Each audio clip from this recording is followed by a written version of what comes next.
You good? Yeah. All right, guys. What's up? Welcome back to another episode of Talent of Raw Man. Thank y'all for tuning into this episode. As y'all see, we got another special person up here with me. Long overdue.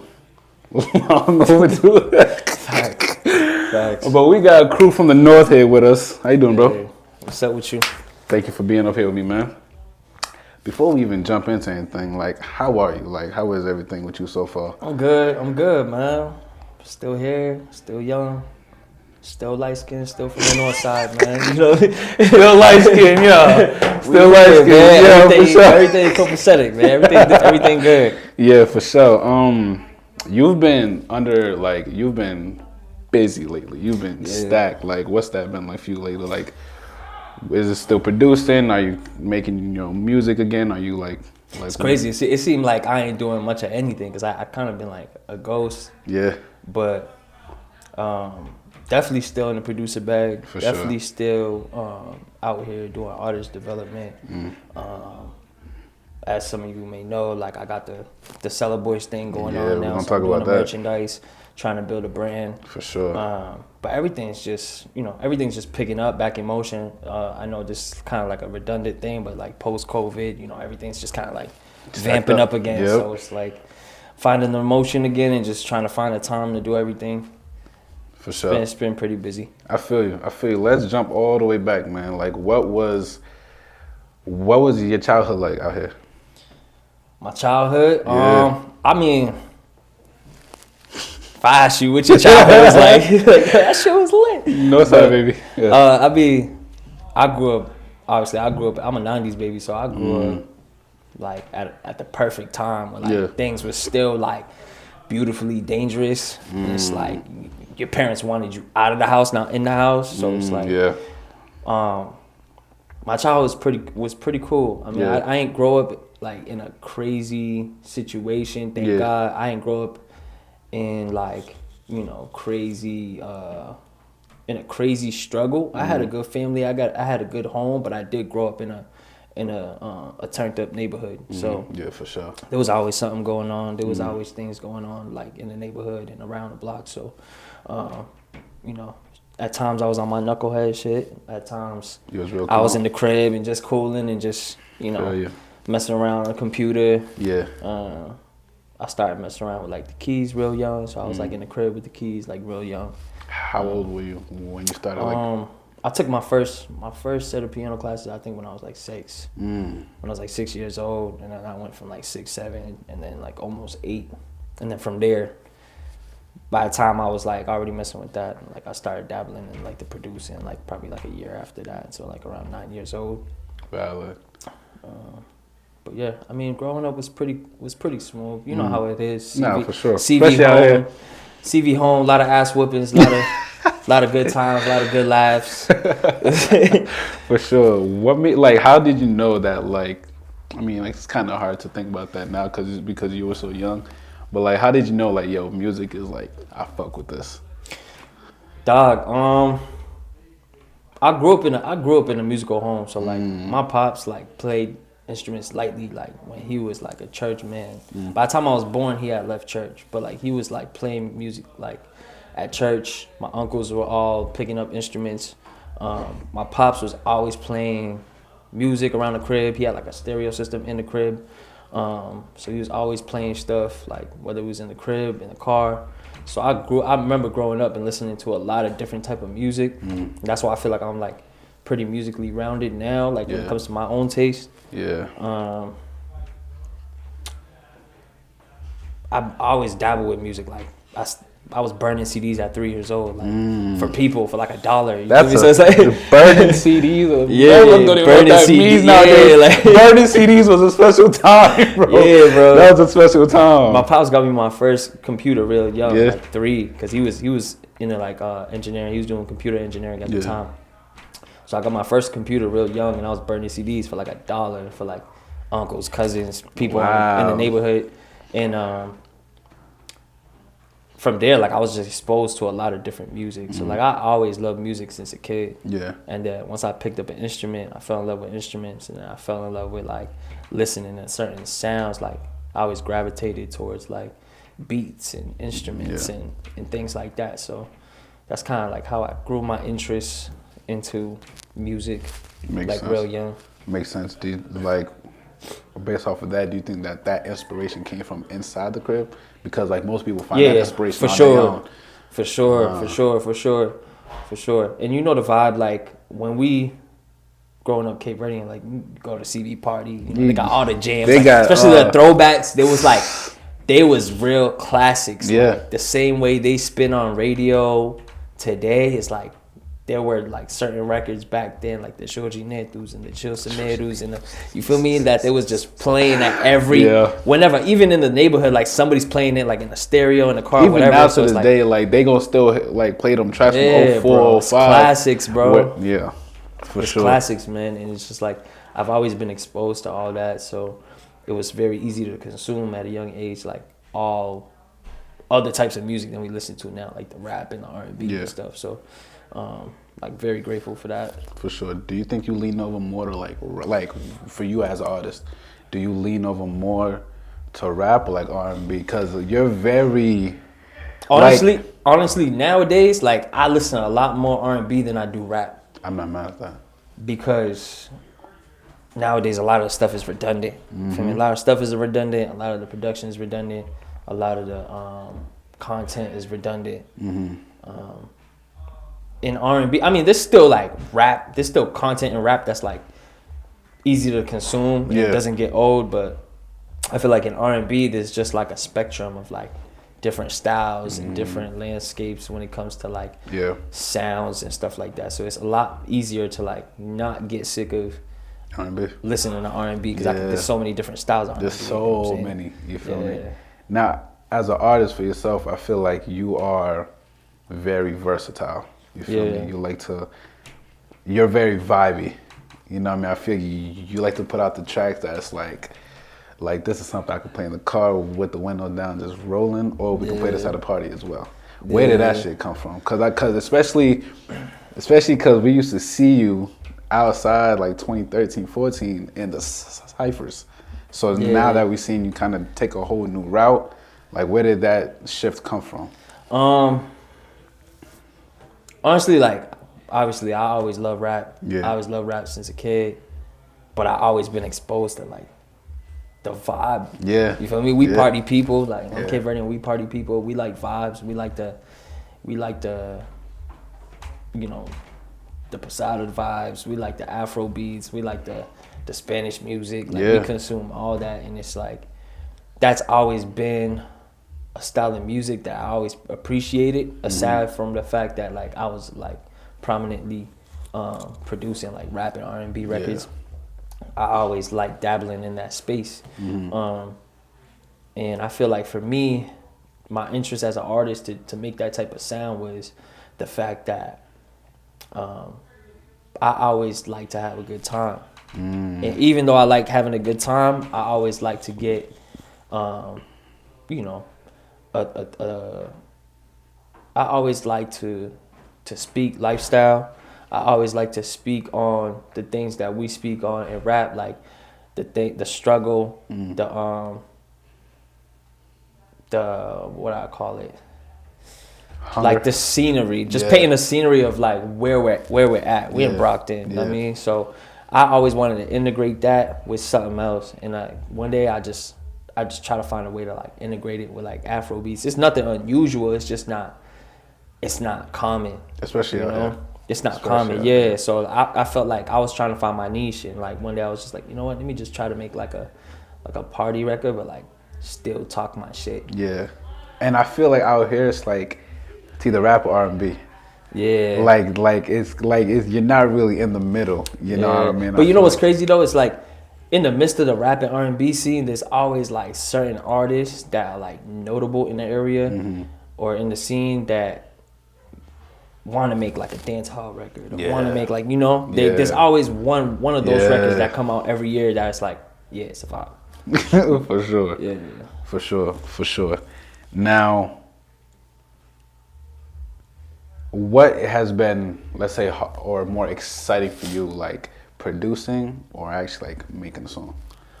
It's funny, I was just talking about this with somebody, but like I love making my own music. Yeah.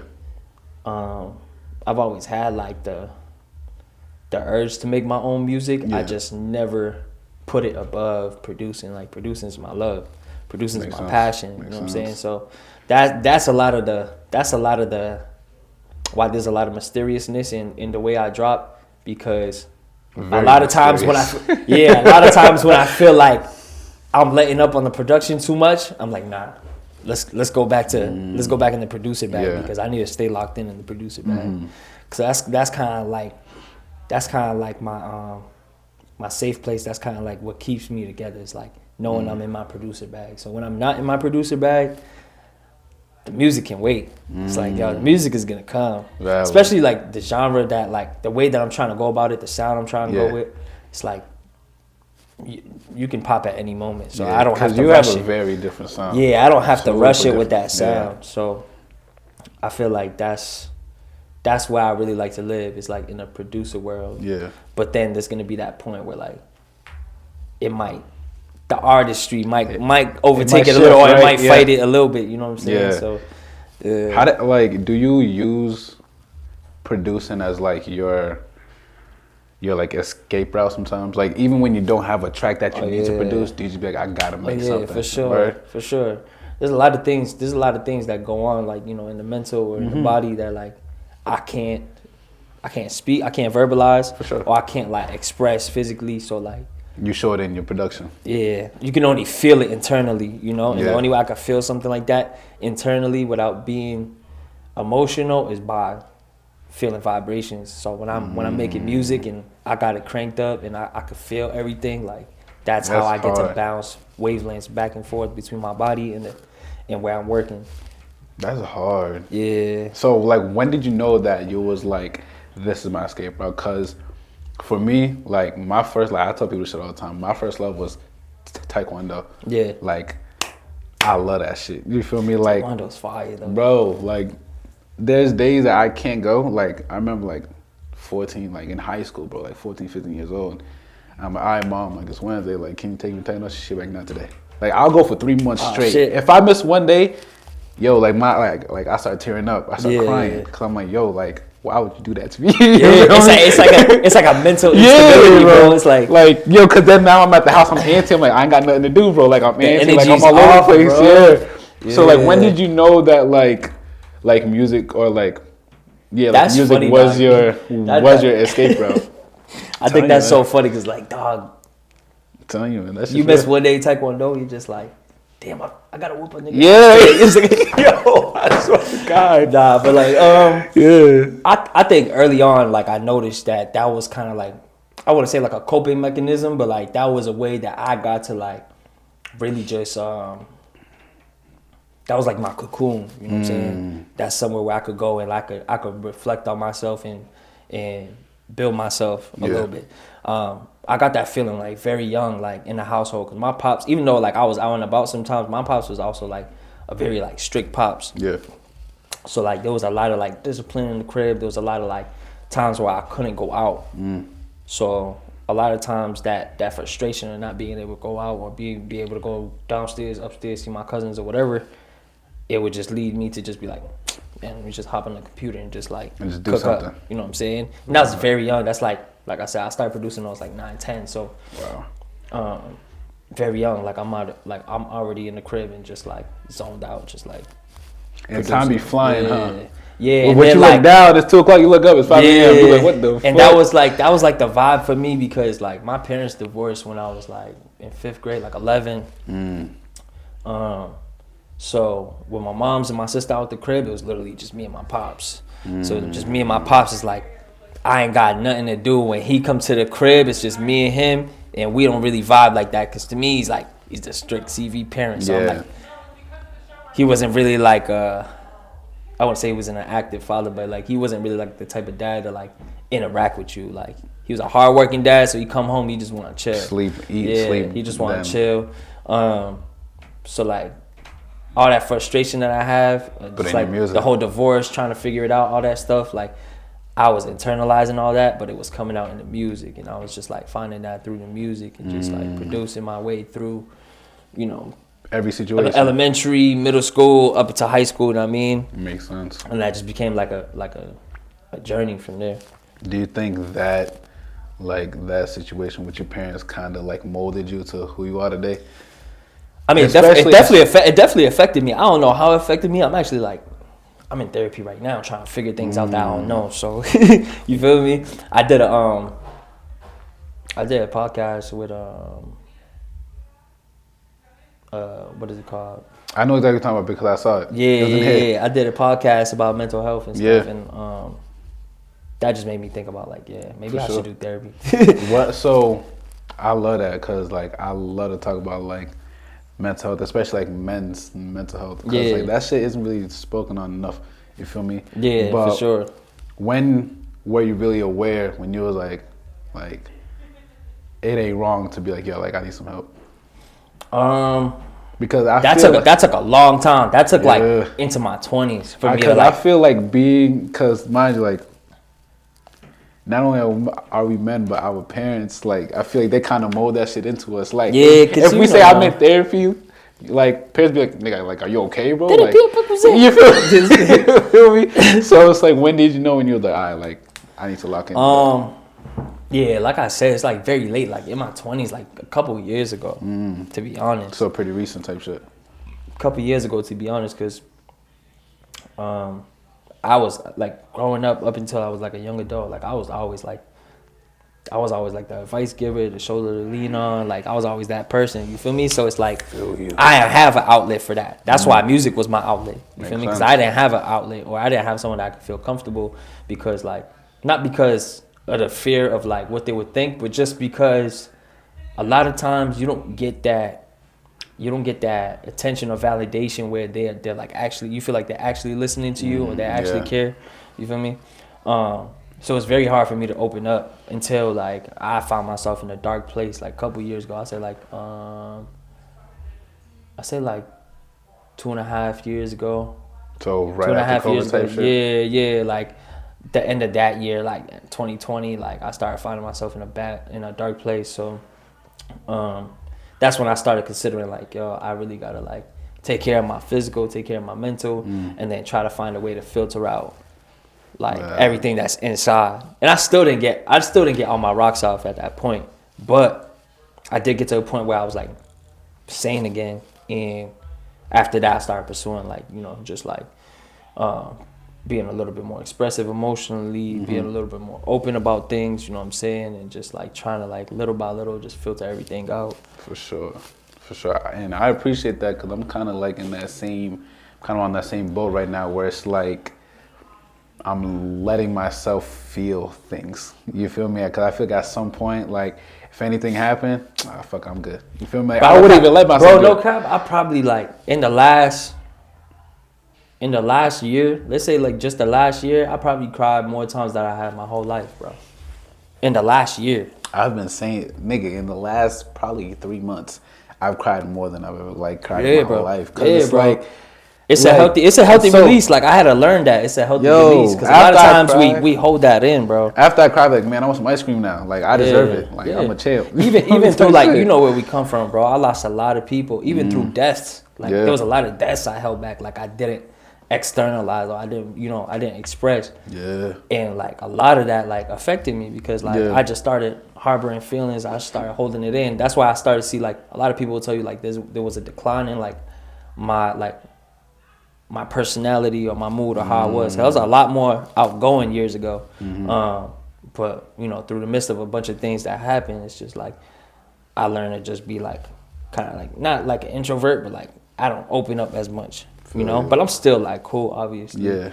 But I had to learn how to release that like the last 2-3 years, and just like how to like let go of a lot of things and just like feel a lot of things. My current relationship now, like I'm learning a lot about that now, because she's a lot more expressive, and she like asked me to be a lot more expressive. And that should be a little uncomfortable. You feel me? So like be a little uncomfortable, bro. But I be trying, bro.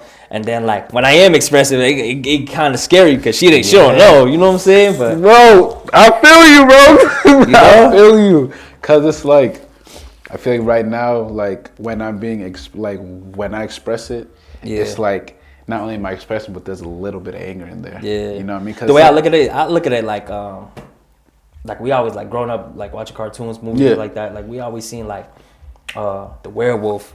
You know what I'm saying? It'd be like a shorty and the dude, and then like the dude got to go at a certain time because when the moon come out, he turned into a werewolf. Yeah, exactly. That's how I look at it. It's like when the emotions rise up, it's like, all right, this is the time where I gotta draw back from you because I don't want you to see the ugly. Valid. You know what I'm saying? Very so valid. I had to learn to let the ugly come out and just like share that with people, you know? Because that's how you get to really just get in tune with yourself. Yeah. You know what I'm saying? Really just feel comfortable filtering out these emotions and these feelings and stuff. For sure. How, like, now that you're in therapy, how much have you learned that, like, yo, this is really important? Like, especially as a man. Honestly, like, I've been doing a lot more talking about stuff that I don't like. I don't usually like have a lot to say about. So that's one thing I'm learning. It's just like, dog, there's more to say than what I have already been saying, and that's why a lot of times I feel like we got like unresolved feelings because we don't take the time to go in depth with this.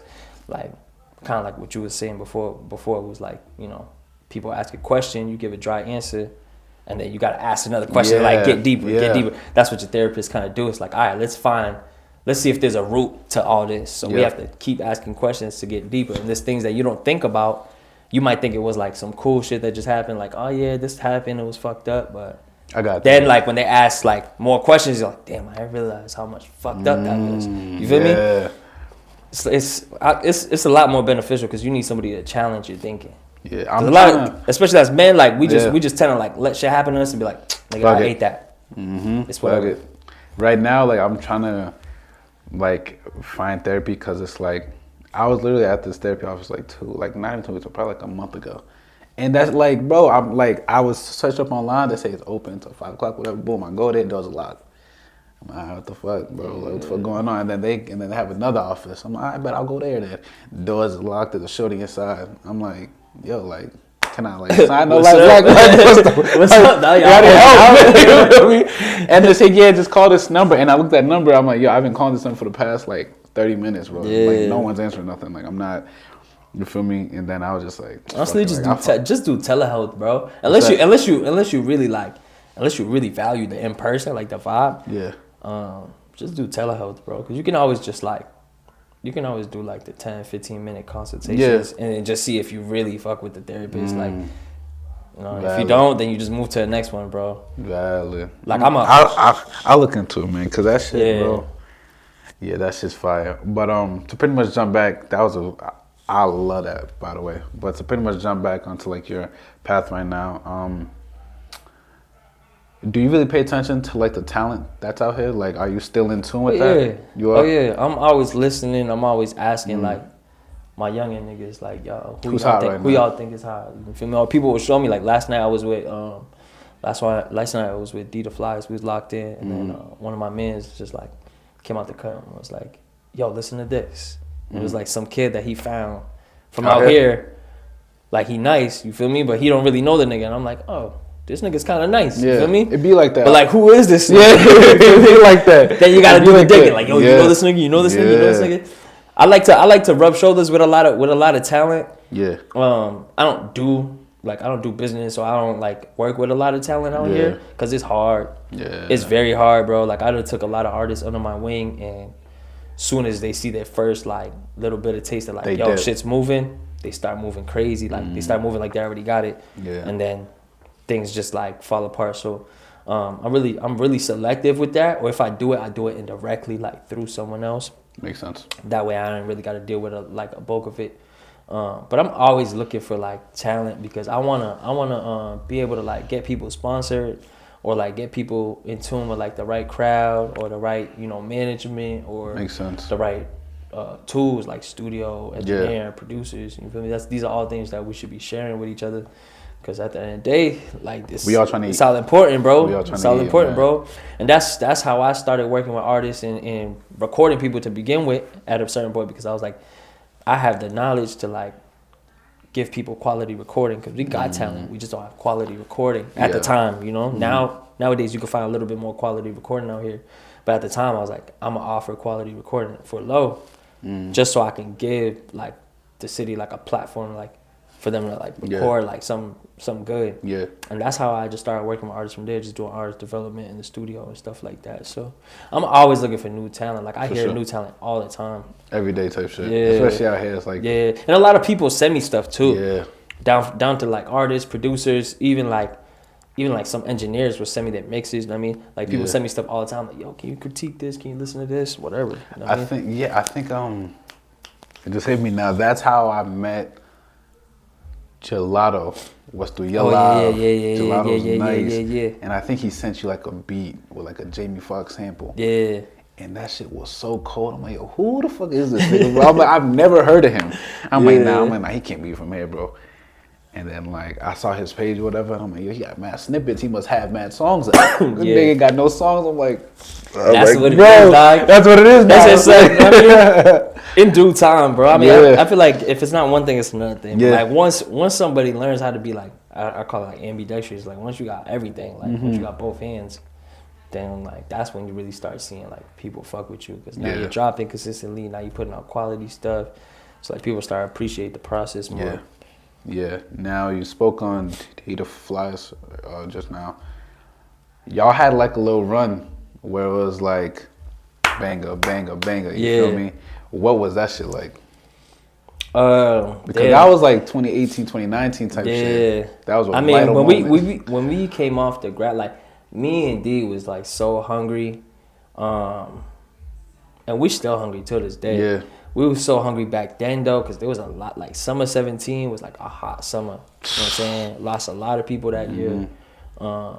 Everything was crazy hot. Yeah. And we just got like tired of it, you know what I'm saying? We just linked up one day after school with K-Face passed. Like we was just like, yo, we got lock in and get the fuck out this shit. Yeah. And we just locked in. Like September that year, we locked in. And we was just having a bunch of long nights that didn't, like, nothing came out of it for like 3-4 months. We just locking in all the time. Nothing coming out of it, just up until 5-6 in the morning. Nothing coming out of it. And then we finally just started like clicking. And then once the bangers started coming, we just kept the motion, bro. And we just kept applying pressure. Summer 18, Free the Chain Gang. And then, we came back with the Fugazi later in the year. That was amazing. And after that, we was just like, now we just got to start beating niggas over the head, basically. So we just started just like really recording. Like we probably record over like 1,000 records within like a 2-year span, like 2.5 year span. And we was just like really just trying to keep the motion going. Yeah. But, things happen. Yeah. Minor setback for major comeback. So like we just really been locked in like the last year and some change, just like revamping the whole system that we got going on. And this year's the year where like we've been making like the final, like we've been putting together the final pieces to the puzzle to just like get back to just, EK just came home. So like we just trying to get everybody settled down and just as soon as I get the machine back in motion. So yeah, for sure. What was it like trying to build that chemistry in the studio? Because I feel like that's something like, I feel like no artist can just work with any producer. Like even if I'm cool with you, like as my mans, I got to be able to fuck with you as an artist and producer. Like, how did y'all find that? I mean, we always knew each other. Yeah. You know what I'm saying? Growing up, we always knew each other. So it's like the chemistry was always there. We were already like cool. So like, the chemistry was already there as far as like we know each other. You know what I'm saying? Now it's just about how can we connect musically. And through the music, we really connected through like mutual interest in like music. Like we both have like a pretty good, like a pretty wide palette of like taste in music. Different genres. We both like some of the same artists like Future, Kanye, stuff like that. So we bond over a lot of music. Like, yo, this was mad ill in this record, and this was hard when they did this. And it's like we keep building these ideas of what we both like, what we're both looking for, and then you add the pain of everything we was going through. You know what I'm saying? Everything that we had in common that we was going through, the relationships we lost together. the day-to-day struggles that we share with each other, like in the studio before we lock in. You know what I'm saying? Some days where one of us didn't really want to be there, we was like, fuck it, we got to keep this shit moving. Yeah. You know what I'm saying? And then every day, it's like, you got a tag team partner, basically. It's like, we really got to get through this shit. Because that's exactly what y'all were. Like, it was like a tag team type shit. Yeah, bro. That shit we was... used to say Curry and Clay.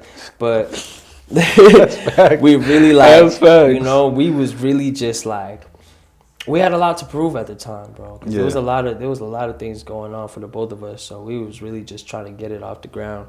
For sure. And, once the wheels came off, it was just like, man. About to take off. You feel me? It's like, y'all can't stop now. For sure. Now, do you think, obviously, like, we don't know, like, what y'all doing now, but, like, will there be a time where we see, like, a track produced by Cruu, but D's on the hook again? Oh, yeah. Because I remember when, like, we'd hear that little intro, Cruu on the beat. We'd be like, oh, this shit finna, you feel me? So it's like, do you think that we'll, like... Yeah, man, like, we working on something special right now. I mean, we already got an album in the tuck that we've been waiting for the right time to put out. Like I said, we just been getting these final pieces to the puzzle so we can do it the right way. But we working on Long Live Scuba 2 right now. And that's gonna be a real, like, intimate vibe, me and him. A lot of, like, Cruu produced and D on the record.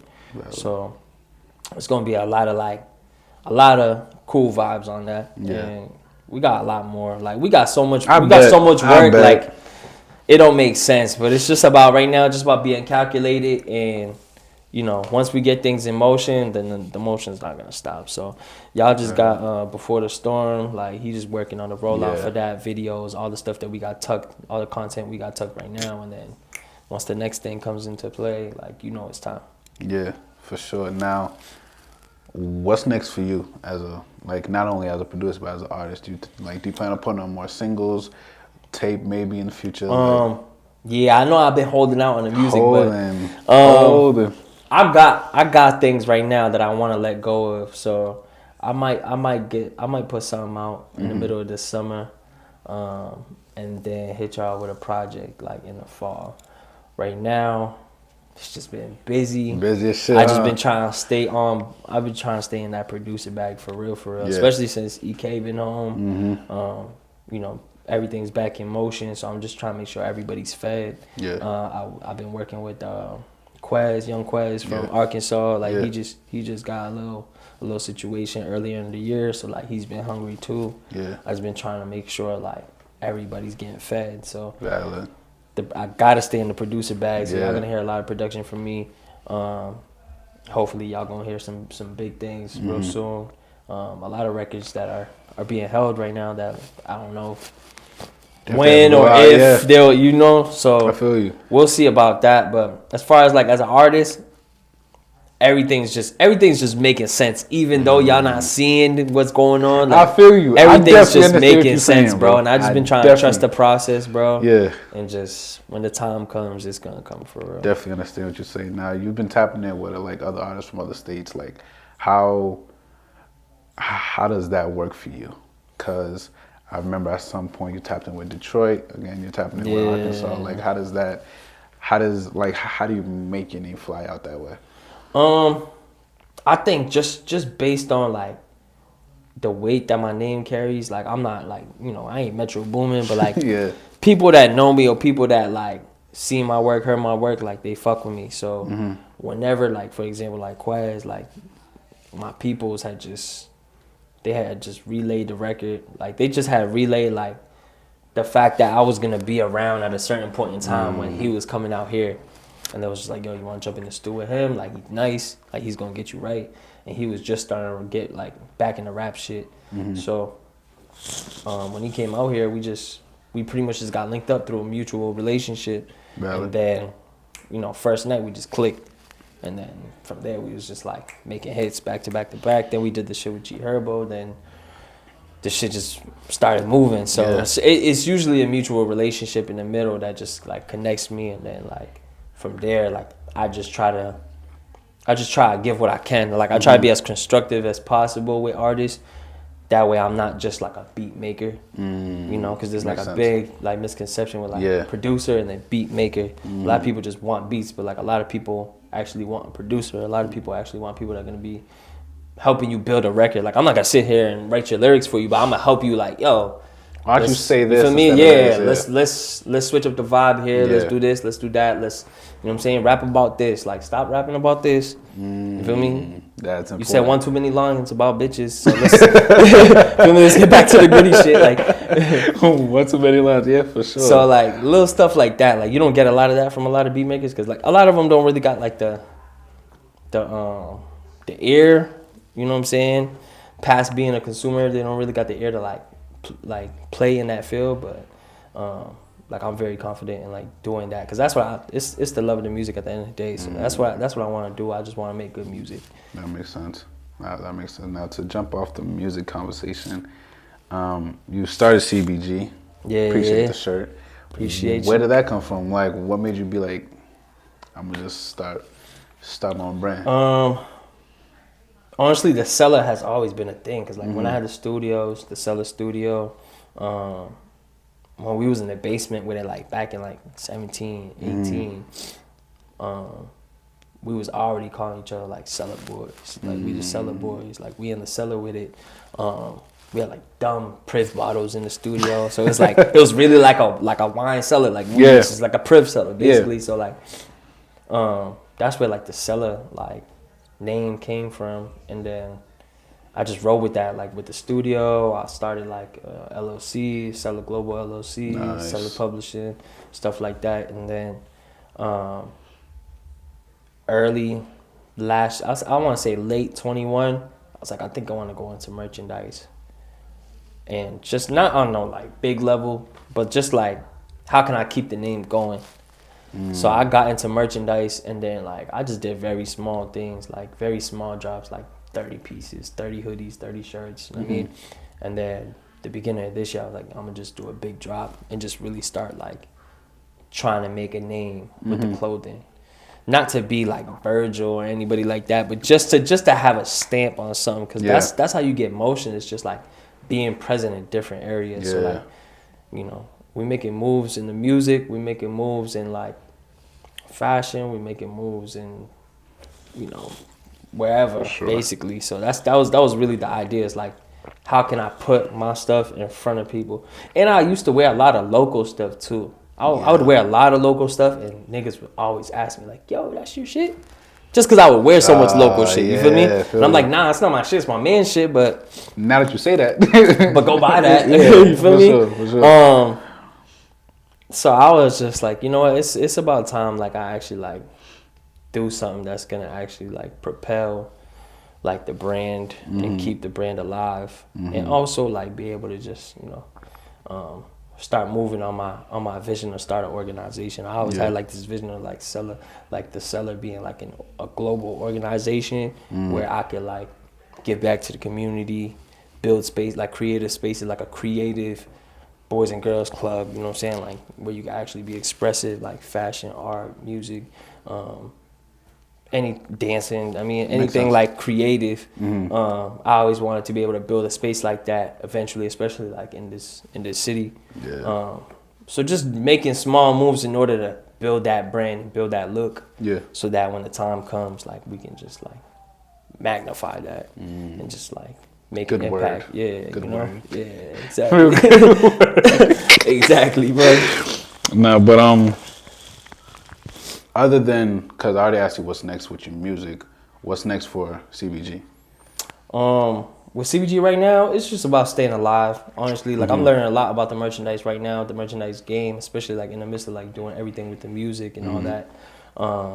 Just learning how to stay relevant, stay ahead, playing catch up right now.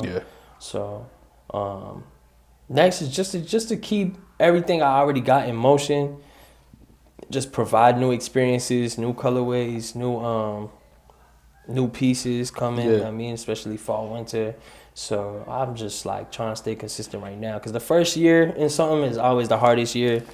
So you know, once I get out of this first year, I know it's really gonna like turn up. So besides my warm market, like here in the city, like a lot of people already started tuning into like Cellar Boys and stuff like that. Yeah.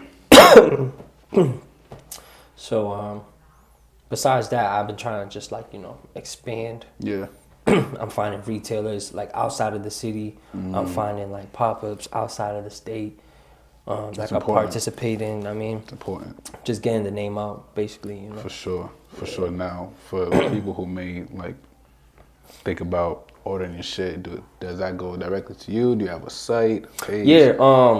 Right now, we coming out of season, so it's end of season clearance. Yeah. So like sweatsuits is like a couple laying around on clearance, but like come midsummer, I'm gonna have the website back up once we get an audit on all the new stuff and all the new inventory and stuff like that, so people can go on like thesellerglobal.com and then be able to order. You go right on Instagram. They let you shop on Instagram now. So like, once we got the website back up, you'll be able to go on there and just like order whatever pieces. But like there's always the local shops like Cash's Closet, Johnny Souls. I know Banks and Broncos about to open back up. So they got a drop coming this month. So after that, like they'll definitely have some gear in the store. Just like local shops like that, if you're in the area, they should have my shit. And other than that, like just look forward to like the site, the platform, be able to order on there. For sure. Before we kind of kick it off to the end, how hard was it to really start that shit? Because I feel like everyone is trying to start a brand, start their own clothing line or anything of that nature. How hard was it to understand the like the intangibles, like auditing and inventory and shit like that, and kind of knowing exactly what you need to order, how much you need to honestly, it's difficult in the sense of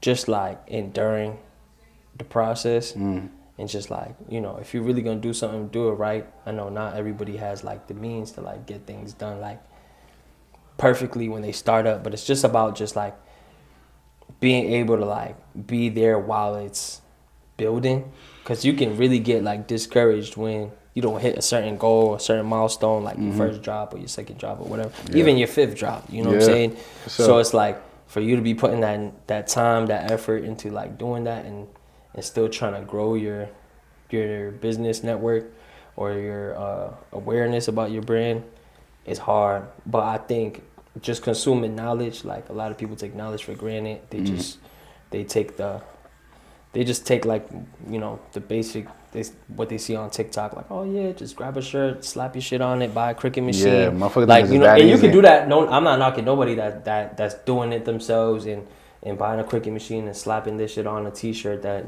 they bought off a website. But it's like, try to like get deeper into YouTube and deeper into these communities online where you can actually learn how to like automate certain parts of your business and make things easier for you, so you're not doing a lot of work and you can just spend a lot more time planning and networking, because this is a people business. A lot of people start a brand. I know people that start a brand that got 3 friends and then they expect that shit's gonna blow up. It's like you can't really expect a brand to pop off if you don't have a network personally, because people are gonna invest in you. What's your story? Who are you? Who are you associated with? What do you do? So I'm grateful to have built like a presence and have my first big drop do well, because people are already like invested into me personally, just because like I've built a network. So that it helps a lot just to just be the cool kid that don't really got problems, that don't really like down talk nobody else so that they don't like you. You feel me? Like you just be the cool kid and just like build a network, let people know what you're doing. They'll invest in you, bro. Probably not immediately, but like once they see you got motion and you're serious, they're gonna invest in that. Everybody wants to be a part of something great. Whether that's like on the side of making it or the side of consuming it. Like everybody wants to be a part of something great. So like you just gotta make it great. That's it. For sure. Now before we wrap it up, do you have any questions? Anything? What you got lined up with the podcast, man? What's coming in for Talent in the World? Everything newer, to be honest. Like the first part, like the first season, as I like to say, was just like audio. Where like most of my episodes, me and my room, laptop and microphone. Where that's it. You feel me?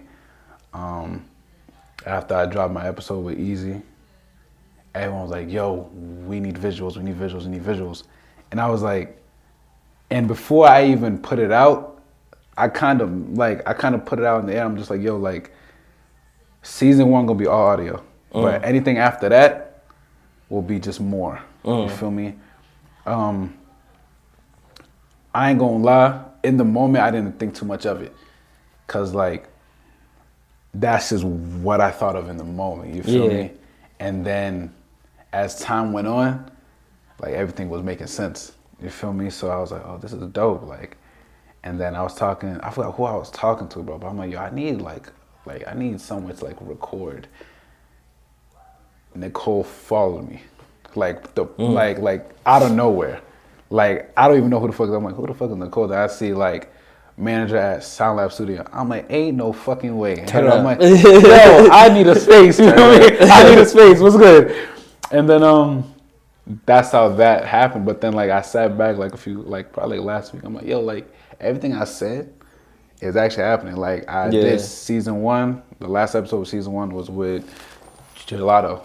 Oh, word. Feel me? Yeah. Now that Shout one out to boy. Shout out Lotto. That one was long overdue. No bullshit. Yeah. But after that, I was just like, I came here. Like literally, I came here, recorded the first episode, went home, recorded the last episode with Lotto. Damn. Literally, you feel me? And then I'm on the phone. I'm like, bro, this is gonna be the last episode of season 1, the last one. Word. And then everything just lined up perfectly. I was at work. And this lady was checking out. She had like an issue with her food, and something happened or whatever. Then after that, she was asking me. She was like, "So, like, do you do more than just work?" I'm like, "Yeah, like I have my own podcast." And she's like, "Oh, my kid makes logos." Oh, word. I was like, "Say on God." She's like, "Yeah, look, show me beautiful." And art. I love that. I love that she's out here promoting. I love that. Yeah, I love exactly. when parents promote their kids' talents. What? Bro. Yo, fire logo. I'm like, I'm gonna need that right now. She put me on immediately. I told her my idea, logo came out fire, boom. Hit up Easy for a track done, boom. I'm just like, oh, this is perfect, bro. Yeah. I mean, this is all going smoothly. You feel me? And then now it's just having more people on. Like I feel like the first season I had pretty dope people. Yeah. Obviously like artists and shit, but you almost had DTheFlyest pull up today. He asked me. He was like, "Yo, you want me to pull up with you?" I was like, "Yo, if you're not busy, go ahead." Yeah, honestly, I'm trying to do that. I'm trying to do that. Again, shit like that would happen naturally. Yeah, you bro. feel me? It'll come. It'll come naturally. It'll come naturally. Like, man, hats off to you making it past your first season and still true. There's too many people where I know they did a few episodes and was like, I can't do this. Only reason why. So the fact that, bro, you stay here a year from now, it's gonna be a lot different. Dog, I was saying that shit. First of all, I appreciate that, but I was saying that shit to myself. I'm like, yo, cause my first interview was with Easy. Like I know Easy person, like that's my man's, but it's like I'm recording it in the moment. I'm like, oh, this is gonna be fire. Word. Like me and him are talking like this, and in my head I'm like he's talking. I'm like, oh, this is gonna be hard. Word. You feel me? I recorded it on a Saturday, him and Nick, the same night. And then I'm playing it back. I'm like, nah, bro, this shit's hard. I call him. I'm like, yo, I'm putting it out. Because I called him Sunday afternoon. I'm like, yo, I'm putting it out tonight. I don't give a fuck. He said, bro, no promo, no nothing. I'm like, I don't give a fuck. Like, this shit gonna be hard, bro. Yeah. I put it out, numbers go crazy. Yeah. I put out Nick's, numbers go crazy. I'm like, damn. I'm like, I bet. And then I forgot who I recorded after that. And it was just like a decline. Yeah. But I wasn't. But you got two good guests though. Nah, but that's the thing. No, I don't know who the other person is, but like, you know. My top 3 like highest played, Nick, Easy, Snagaholic. Wow, yeah. Those are my top. Snag is a good one too. Snag is a good one. Shout out Snag. And then I was like, because I saw like how obviously it's not too high, but I'm just like, that's not bad for like my first interview. No, facts. Like ever. You feel me? So I'm like, all right, let me try to do this a little bit more. So to pretty much jump back on your question, what I got next is just like more shit. Like, I'm gonna be way more consistent. I'm gonna have way more dope artists. I'm gonna have way more content, not just interviewing, but more behind the scenes shit. Word. Like if I'm in the studio. I was gonna say at the end of this video, you gotta put a clip of you kicking somebody's ass real quick. Hey, just man, at the end, when the credits roll, just like a clip of this nigga kicking the shit out of somebody. For sure. I mean, you know, yeah, like I'm just having more shit. Like I want to like obviously Talent Raw isn't only gonna be a podcast, but I kind of want it to be just like a lifestyle. You feel me? Like my first idea of the podcast was just putting other people on, like putting other talents on. Yeah. Because again, like I didn't know about podcasts from here until I started my own. Like in my mind, and that's what it is too. Like when you jump into an industry out of your own interest, you start like getting familiar with everything else, bro. Like, you know? And I was so, like ever since I jumped into the clothing, like now I just see like I be looking at like not locally it's all love. Yeah. But when I look at bigger brands, I'm like that's my art. Yeah, like, I'm watching everything you do because I would do shit better than you. Yeah, you feel me? That's the like, thing. That's the thing. But the way I see it, I'm competitive as fuck. So I'm envious of almost everything, but it's not like no hate. Yeah. So like if I like, it's just like you just want to get it, like bro. I want to get it. I was on my boys' podcast. Shout out Hellison, Luigi, and John. They got this own podcast called Unscripted Talk Podcast. They funny. Them niggas be laughing all fucking day. And I'm watching, I'm like, damn, this nigga's good. I don't laugh like this on my podcast. These niggas are dying, sweating, crying. I'm just like, I don't laugh like this. You feel me? That sounds crazy. And I was tight. I'm like, fuck, bro. I'm like, I need to like have more like content. But then I thought to myself, I'm like, that's just who they are. You feel me? My podcast a little bit more heartfelt. You feel me? Like I'm gonna try to talk about shit more that other people don't really talk about a lot. You feel me?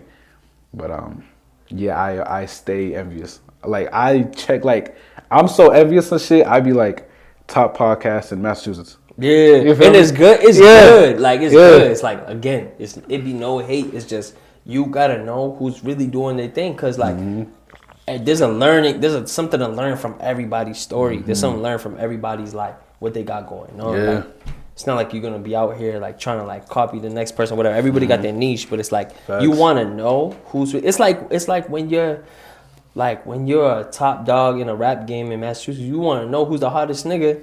Who's the hottest nigga in Boston right now? Who's the hottest nigga in this? You feel me? Because you want to know. You want to stay on top of your game. You want to know like, oh, this nigga shit is deemed hot by niggas. How can I be hot? Like, how can I drop some fire shit right after this nigga drops some fire shit? You feel me? And that shit all comes from Taekwondo. Hey, bro, let me tell you, man. Let me tell you, man. Cause my school had dogs. My school had like dogs, bro. And after I started over again, like they were all higher ranks. My boy Jose, Danny, like Havana, like they were all higher ranks. Like I was still nice, but I had to start all over.